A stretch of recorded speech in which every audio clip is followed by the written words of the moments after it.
بسم الله الحمد لله والصلاة والسلام على رسول الله وأن لا إله إلا الله وحده لا شريك له وأشهد أن محمدا عبده ورسوله أما بعد. Okay, last time we were discussing how there were instances where the Sahaba radiallahu anhum did not know some of the Sunnah of the Prophet sallallahu alaihi wasallam, even including some of the important or knowledgeable of the Sahaba, some of the more knowledgeable of the Sahaba, like Abu Bakr and Umar. They did not know all of the Sunnah, of course, and no human being after the Prophet ﷺ would encompass all of the Sunnah of the Prophet ﷺ. So we were covering this or discussing this to show that how or why there was a difference, or there are differences in opinion among the ulama. And we are showing that even the greatest and best of the ulama, the early Sahaba radiallahu anhum, they had reason to differ because they did not know everything. So we might as well say that people who came after them had this same kind of excuse to differ. Okay, so some more examples of this. I don't know if you mentioned this thing about Umar radiallahu anhu in regard to ta'un or plague.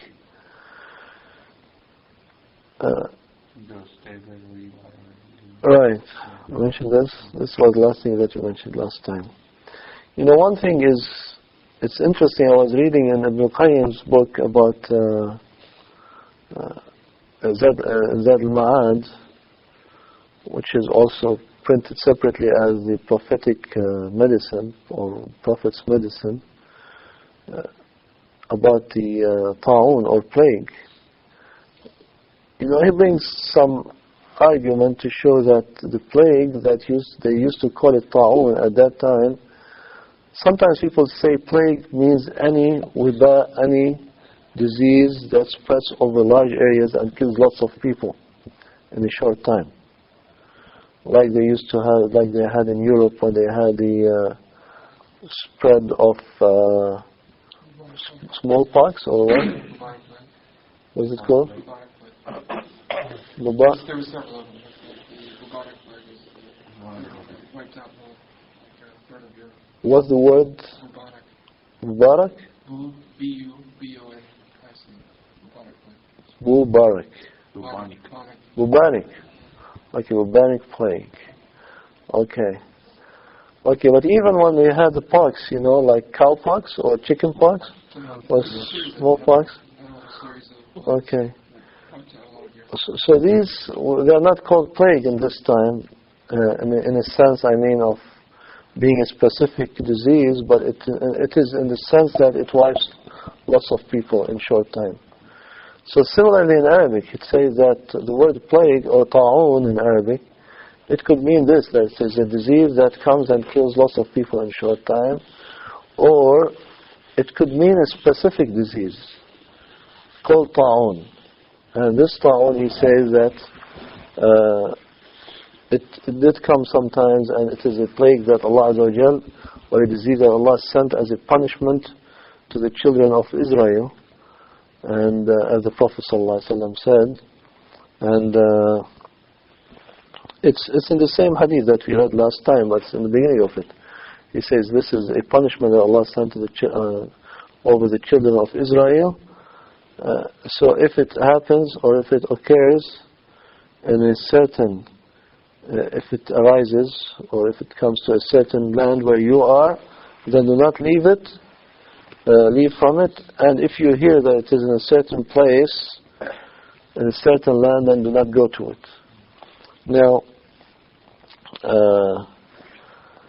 the description that Ibn Qayyim gives to that disease is that it appears as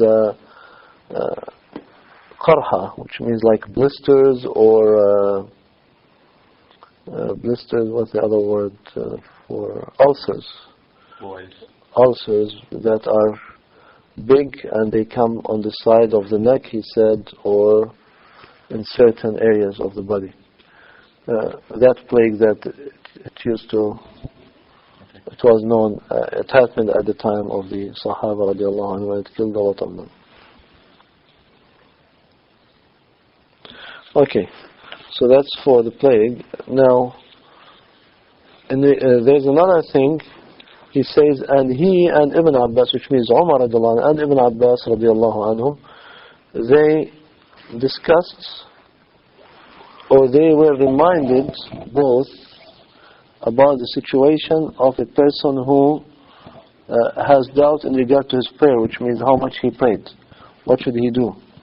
And they did not know, or Umar basically did not know of a sunnah in this regard. So until he was told by Abdurrahman bin Auf radiallahu anh that the Prophet sallallahu alaihi wasallam will drop the whatever is doubtful and build on whatever he is sure about. Drop whatever that of which he is in doubt and build on that of which he is certain. So this is the hadith of, actually, as here in the footnote, as is verified by Albani rahimahullah, that actually this hadith is not by Abdurrahman bin Auf but by Abu Sa'id al-Khudri. He said this. As for the hadith that is reported by Abdurrahman bin Auf, it says, if one of you is in doubt in regard to his prayer and he does not know did he pray one or two, then let him make it one and build on that, which means assume it is one and continue from there. It doesn't mention that he should drop off whatever he is in doubt about and build on what he is sure of. So, I mean, the very text, which is a general text, is not the hadith of Abdurrahman bin Auf, it's another hadith by Abu Sa'id al-Khudri. And Umar radiallahu anh was once traveling, and the wind started blowing. He was traveling, and the wind started blowing. And so he said, who can tell us about wind? Which means, who can tell us a hadith about, or who have heard something to say in regard to the wind when it blows from the Prophet ﷺ? Who heard something from the Prophet ﷺ? Who can tell us about the wind? Abu Hurairah radiallahu anhu said, he said, I heard about what Umar is asking for, and I was in the back of the caravan. So he was traveling with them, but he was very far in the back. So it seems that people were telling each other, Umar is asking, do you know anything about the wind? Do you know anything? Do you know anything? So it reached all the way to the back of the caravan, and Abu Hurairah was there. So he said, I rushed my animal. What do you say when you try to make your animal go faster? Gallop. No, it gallops, but what do you do to make it go faster? No, he didn't whoop it. No, he didn't say I whooped it. He said it's not allowed to, prod it? Maybe prod, P-R-O-D, maybe that's the word. So he prodded his animal, and he made it go faster until he was able to catch up with Umar radiallahu anh, and then he told him what he heard in regard to the wind. And in this regard, the Al-Albani rahimahullah said that this is what was recorded by Muslim from Aisha radiallahu anha, that when the wind blew, the Prophet sallallahu alaihi wasallam used to say, Allahumma inni as'aluka khayraha wa khayra ma fiha wa khayra ma ursilat bih wa a'udhu bika min sharriha wa sharri ma fiha wa sharri ma ursilat bih, which means, oh Allah, I ask you from it is good, it's good, and the goodness that's in it, and the goodness with which it has been sent. So it contains some goodness, and it contains some good reason for being sent, like to benefit some people and to bring them from the goodness that's contained in it. Because the goodness contained in it could be, rain or other forms of water, or it could be pollen or some other things. But there's goodness, there could be goodness in the wind. Or, on the other hand, there could be harm and danger. Like it could be fire, it could be a tornado, it could be something, destruction, stones, as happened to some peoples in the past. So it could carry some evil, and it could be sent with punishment. So he said, sallallahu alaihi wasallam, وَأَعُوذُ بِكَ مِنْ شَرِّ, and I seek refuge from you, I seek refuge in you, O Allah, from its evil or harm, and وَشَرِّ مَا فِيهَا, أَعُوذُ بِكَ مِنْ شَرِّ وَشَرِّ مَا فِيهَا, and the harm that is contained in it, وَشَرِّ مَا أُرْسِلَتْ بِهِ, and the harm of that with which it was sent.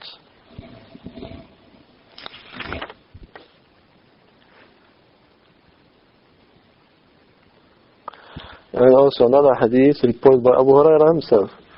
So maybe Abu Hurairah told him the other one then, not the first one. So the first one is reported by Aisha. This Abu Hurairah reported that he heard Rasulullah sallallahu alaihi wasallam say, "الريح من روح الله." The wind is from is granted by Allah Azza wa Jal, or from the ease from Allah. تأتي بالرحمة, it comes with mercy. وتأتي بالعذاب, and it could come with punishment. فإذا رأيتموها فلا تسبوها. So when you see it, do not, which means when you witness it, do not curse it. وَسَلُ اللَّهَ خَيْرًا, and ask Allah from its good. وَاسْتَعِيذُ بِاللَّهِ مِنْ شَرِّهَا, and seek refuge with Allah from its harm.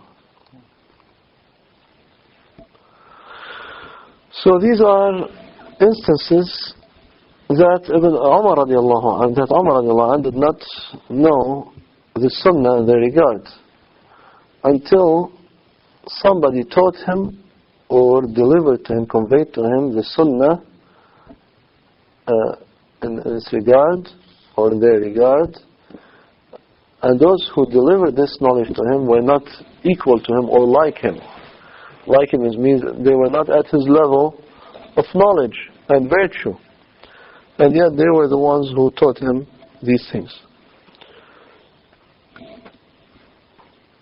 And there are other instances in which he did not know the Sunnah at all, and he made a decision or a decree or a judgment in their regard, or gave a fatwa other than what is in the Sunnah.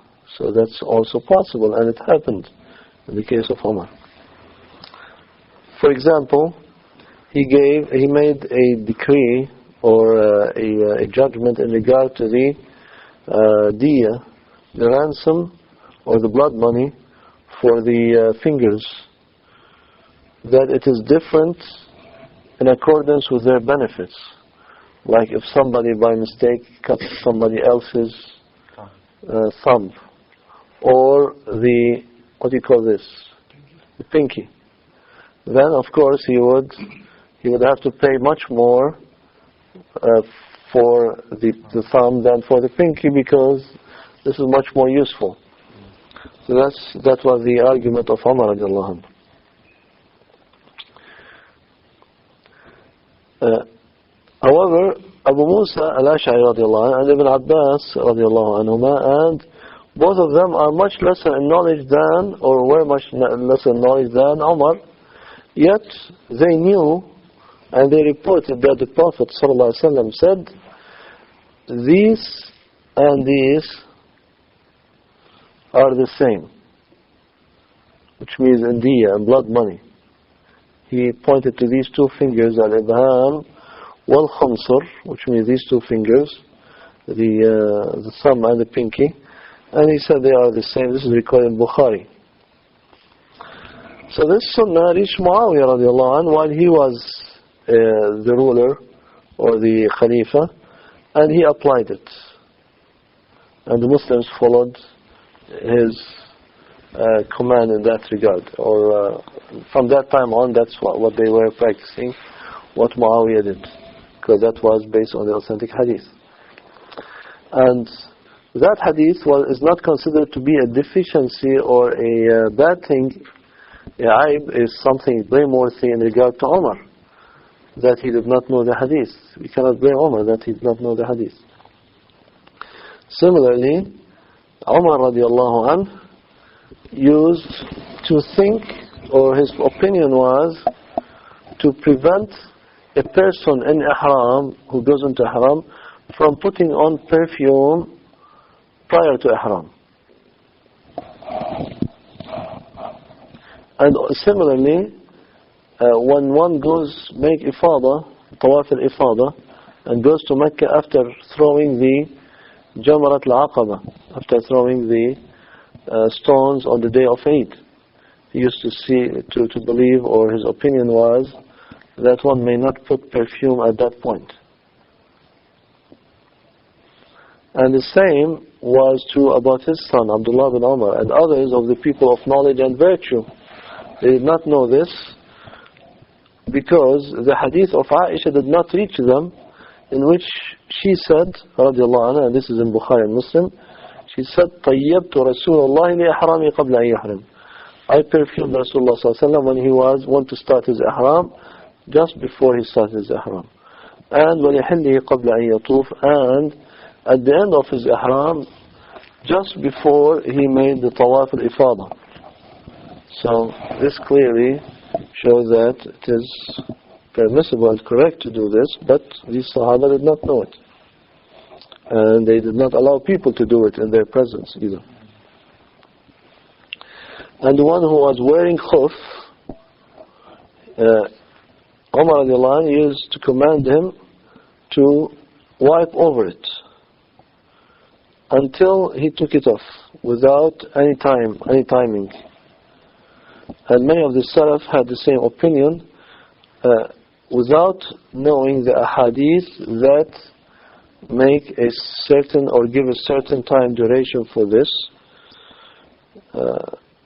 even though those people were not as knowledgeable as themselves. And this has been reported from the Prophet ﷺ in a number of ahadith. And he's referring here to the tawqeet, the timing that Prophet ﷺ gave, that for a resident person, he can continue to make masah for 1 day and 1 night, like 24 hours or five prayers. And for the traveler, 3 days and 3 nights. So as long as he still has the khuf or the shoes or the socks on. So this is the Umar and some of the Sahaba with him, they did not know of this, and they thought that there is no limit. There is no time limit. You can continue doing it as long as you want. 1 day, 2 days, 5 days, whatever it is. Also Uthman radiallahu anh did not know that the woman whose husband dies should make her iddah in the house where he died, until he heard the hadith of Furay'a bint Malik, who is the sister of Abu Sa'id al-Khudri radiallahu anhuma, that when her husband died, the Prophet ﷺ said to her, "Umkuthi fi baytiki hatta yablugha al-kitabu ajala." Stay in your house, which means the house where you were with your husband before he died, until the end of the term, which means until you finish your term. How long is her term? 4 months and 10 days, right? 4 months and 10 days. So you have to stay there until the term is over. So he did not know this before until he was told of it, and then after that he started following it.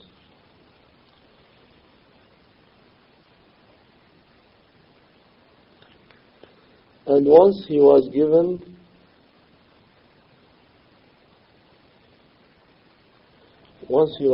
some meat to eat that was hunted for him.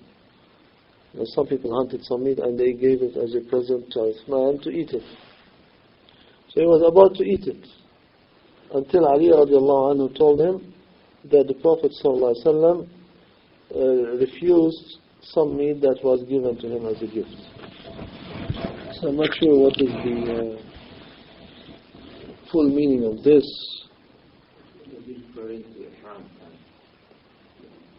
Oh, you think so?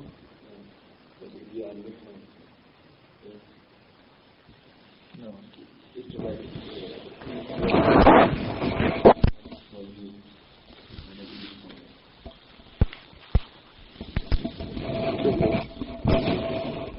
I'm not sure that if you are in ihram and somebody hunts who is not in ihram and brings you the meat, you are not allowed to eat it. I don't know. I never heard of it. It could be, but Allah. Or it could be that, that you do not need to feel obliged to eat the meat that's given to you as a gift. In case, it is a poison meat or something like this. Allahu A'lam. We can verify this. We can look it up. It's in the Musnad of Imam Ahmad.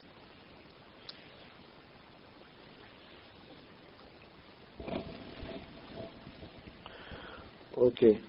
Also about Ali radiallahu anhu, he said, I used to, when I heard a hadith from Rasulullah sallallahu alaihi wasallam, of course he would take it and accept it and apply it. So he said, when I heard a hadith from Rasulullah sallallahu alaihi wasallam, Allah would benefit me from it with whatever He wills to benefit me, which means I will take it and implement it, act upon it. وَإِذَا حَدَّثَنِي غَيْرُهُ اسْتَحْلَفْتُ. But if somebody else other than the Prophet ﷺ told me something, I would, ask him to swear by Allah that this is true. So when he swears to me, I would believe him that this was said by the Prophet ﷺ. وَحَدَّثَنِي أَبُو بَكْرٍ وَصَدَقَ أَبُو بَكْرٍ. He said, and Abu Bakr told me, and Abu Bakr said the truth. And then he mentioned the hadith of Salat al-Tawbah, the famous hadith of Salat al-Tawbah. And this hadith, which is reported by Abu Bakr radiallahu anhu, that he heard Rasulullah sallallahu alaihi wasallam say, I think we mentioned this, when was it, 2 days ago? Some people were asking about it, hadith of Salat al-Tawbah. I forgot, I was giving a talk just a couple of days ago. Anyways, he says, ما من رجل يذنب ذنبا فيتوضأ فيحسن الوضوء ثم يصلي ركعتين ثم يستغفر الله إلا غفر الله له. No man would commit a sin and then perform wudu in a good way and pray 2 rak'at and then ask Allah for forgiveness, but Allah will forgive him. But Allah will forgive him. Well, I remember now, we were talking at the Arabic halqa and we discussed this. Yeah. And then he recited the ayah, وَالَّذِينَ إِذَا فَعَلُوا فَاحِشَةً أَوْ ظَلَمُوا أَنفُسَهُمْ ذَكَرُوا اللَّهَ فَاسْتَغْفَرُوا لِذُنُوبِهِمْ وَمَنْ يَغْفِرُ الذُّنُوبَ إِلَّا اللَّهُ وَلَمْ يُصِرُّوا عَلَى مَا فَعَلُوا وَهُمْ يَعْلَمُونَ أولئك جزاؤهم مغفرة ربهم وجنات تجري تحتها الأنهار خالدين فيها ونعم أجر العاملين. Which means, and those who when they commit a sin or wrong themselves, they remember Allah and seek forgiveness for their sins. And who would forgive the sins except Allah? And they would not be insistent on doing what they did knowingly. For such people, their reward is a forgiveness from their Lord and gardens under which the rivers flow. And this is indeed a good reward for those who work, who act obediently to Allah subhanahu wa ta'ala. So this hadith of Abu Bakr radiallahu anhu was not he's telling that this hadith from Abu Bakr was not known to Ali radiallahu anhu, and therefore he did not know. And also not only the hadith, he's telling that there are many things that other people told him from the Prophet ﷺ, which means Ali did not know, obviously, did not know all the sunnah. And when people told him something, he would ask them, by Allah, are you sure that this was said by the Prophet ﷺ? And they have to swear to him for that, for him to believe it. Did he ask Abu Bakr the same? It doesn't seem so. It seems that to him Abu Bakr is a truthful man because he did not ask him. He says, Abu Bakr told me and he is truthful. He said the truth. And Ali and Ibn Abbas gave the fatwa that a woman whose husband dies while she is pregnant, then her iddah is the furthest of the two durations or the two terms. What are the two terms? Like childbirth or 4 months and 10 days. So let's say that her husband dies while she is in her first month of pregnancy. Then what is the end of her term? Delivery, which is 8 months later, right? So she has to stay in iddah all this duration. But let's say her husband dies when she is, let's say on the 9th month. Then in that case, her iddah, the time that she would not be allowed to remarry or allow people to come and seek her in marriage and go out from her house is for the 4 months and 10 days. So it would be like, if it's close to her delivery, that means she has to wait after her delivery 4 months or so before the end of her iddah. But this is wrong. This is what they used to give as fatwa, but this is wrong. Because they did not hear the sunnah of Rasulullah ﷺ in regard to Subay'a al-Islamiyya radiallahu anha. When her husband died, Sa'd bin Khawla died, the Prophet ﷺ told her that her iddah would be the delivery of her child. So regardless of how close or how far she is from delivery, the delivery of her child is the end of her iddah. And she was close to the end at that time. This is recorded by Bukhari and Muslim and others. And also Ali radiallahu anh and Zayd and I don't know which Zayd, because Zayd bin Haritha died before the which Zayd would he be referring to? He died before the Prophet ﷺ during the Battle of Mu'tah. Maybe Zayd bin Thabit. Zayd bin Thabit, yeah, it must be. Yeah.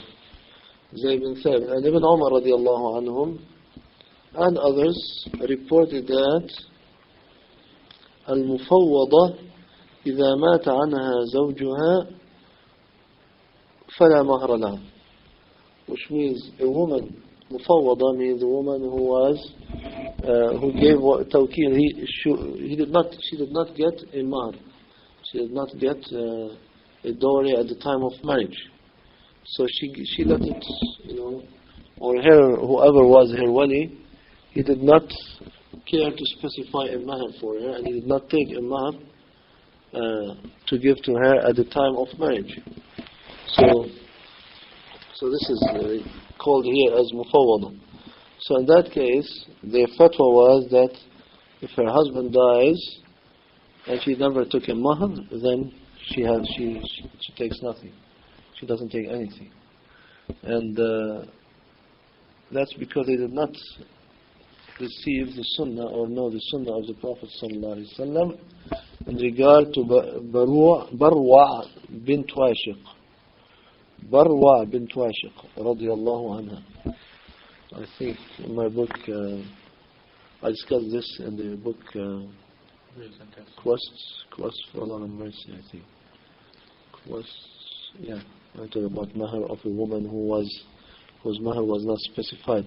But in that book, I think I I wrote the name as Barua, not Barwa. Now I see that they have the tashkil on it, and they have it as Barwa bint Washiq radiallahu anhu.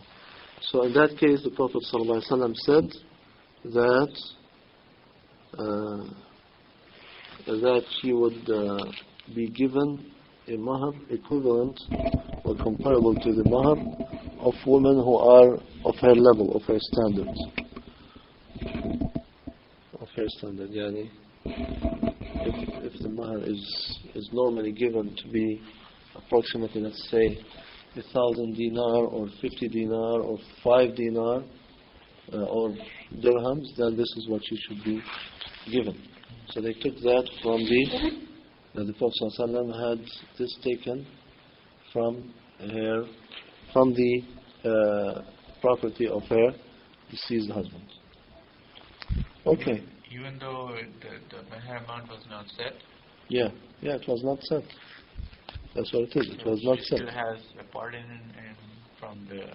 Yeah, mahar nisa'iha, the Prophet ﷺ said, which means the mahar equal to the mahar or compared to the mahar of her women, which means the women who are from her level and standard.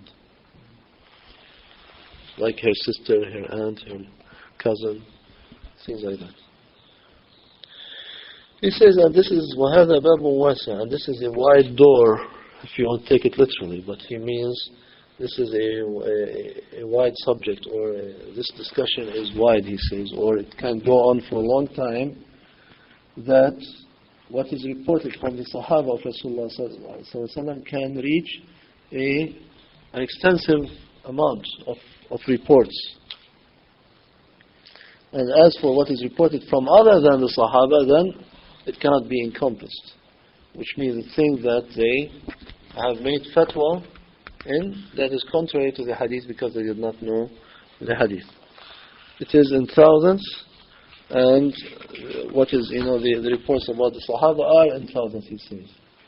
And those were the most knowledgeable and had the best understanding. They were the most learned, and they had the most taqwa, and they were the best of the ummah.